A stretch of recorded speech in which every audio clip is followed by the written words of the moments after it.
You've been in post for a year now, and I wondered if you could give us a quick vignette, a picture of what you think the UK, what you want the UK to look like in 3 years' time after the first term or so of your premiership.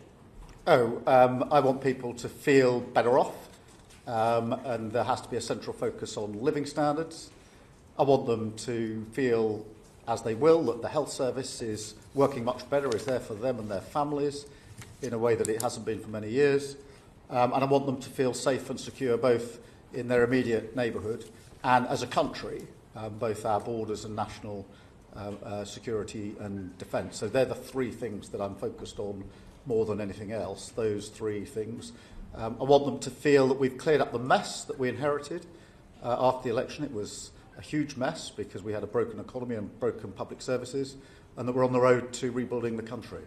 Okay, thank you. And what about child poverty? What would you like to see as progress on that? Well, I mean, poverty and tackling poverty and breaking down barriers has to be central to everything that we do. People will not feel better off or safe and secure if we haven't tackled poverty.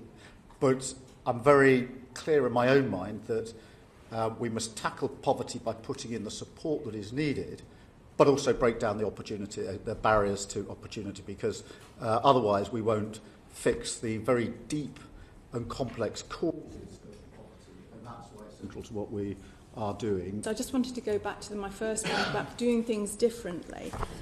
This was poor legislation. It was designed to save money for the Treasury by cutting support to sick and disabled people. It was so far removed from Labour values of fairness and social justice, let alone compassion and common decency. I have to say I felt ashamed. So what are the values that will underpin the government in terms of the policy making going forward, so that we avoid the harms, the potential harms and the real harms that people are going to face, disabled people, vulnerable people are going to face?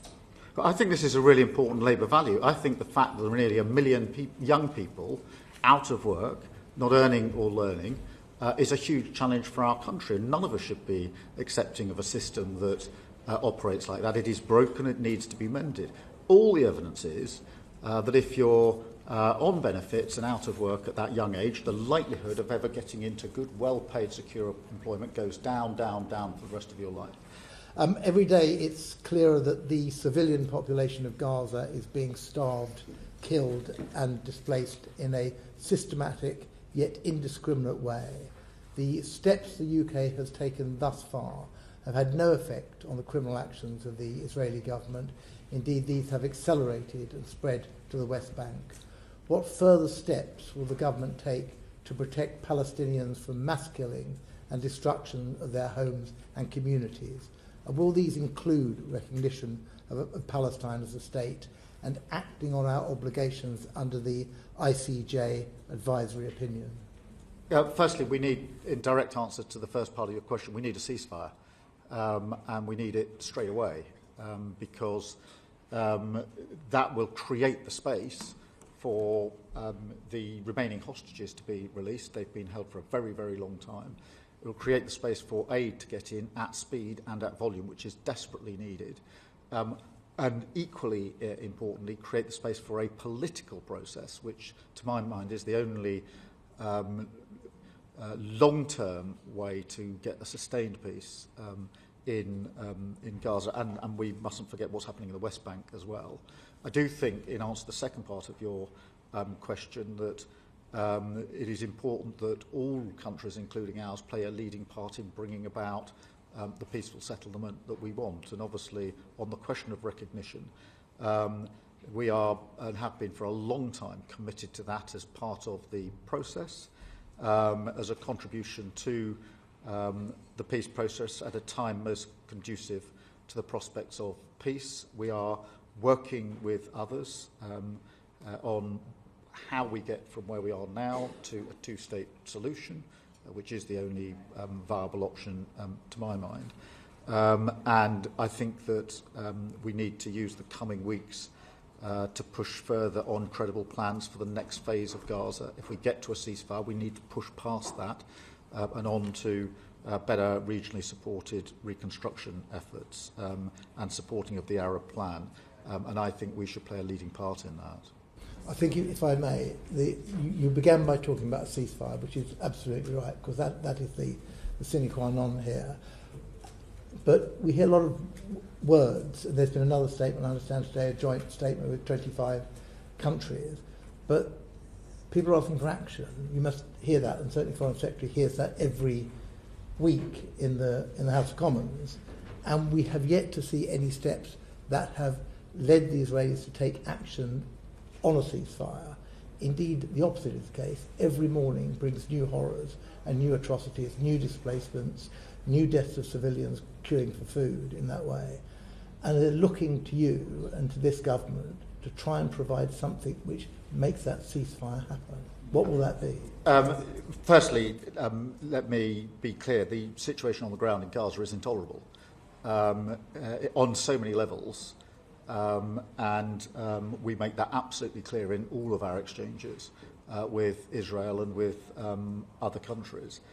Whether that's the deaths for those that are queuing for aid, whether it's the plans to force Palestinians to live in certain areas or excluded from certain areas, they're all intolerable and absolutely wrong in principle.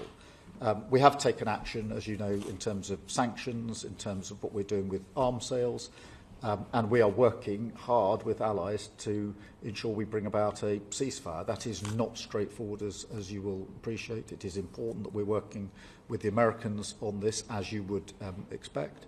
But we need to get to that ceasefire to create the conditions for everything else that needs to happen, and we'll continue to do so. It is a really important part of the work that we're doing on a day-to-day basis. We should have responded to the advisory opinion by now. It's over a year since that was issued. Well, I mean, there's a lot in it, and we're working through it, and we will respond in due course. We need to cooperate and coordinate in how we're bringing about the capability. That was intensely part of the discussion with the Chancellor of Germany last week and with President Macron, which is how do we three countries in particular coordinate? So you'll have seen when President Macron was here, we agreed that on nuclear for the first time, we would look at how we might coordinate better. I'm absolutely clear in my own mind that NATO has been the cornerstone of our peace for decades.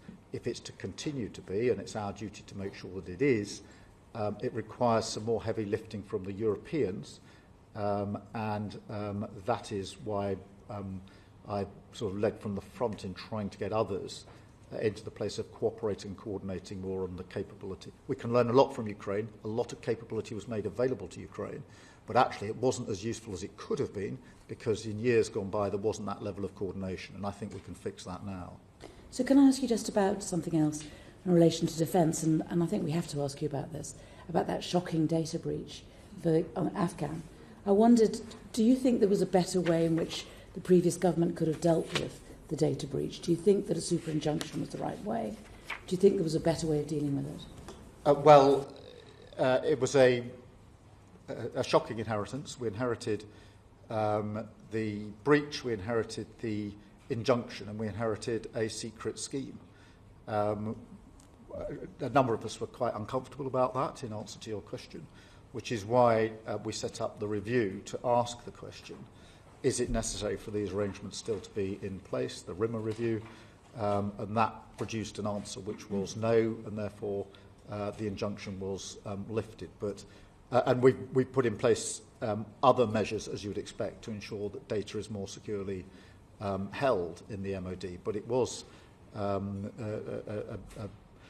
it was a breach we inherited, and I think the Defence Select Committee is looking at it now, and I hope that members of the previous administration will appear before that committee and give their explanations. Dame Emily.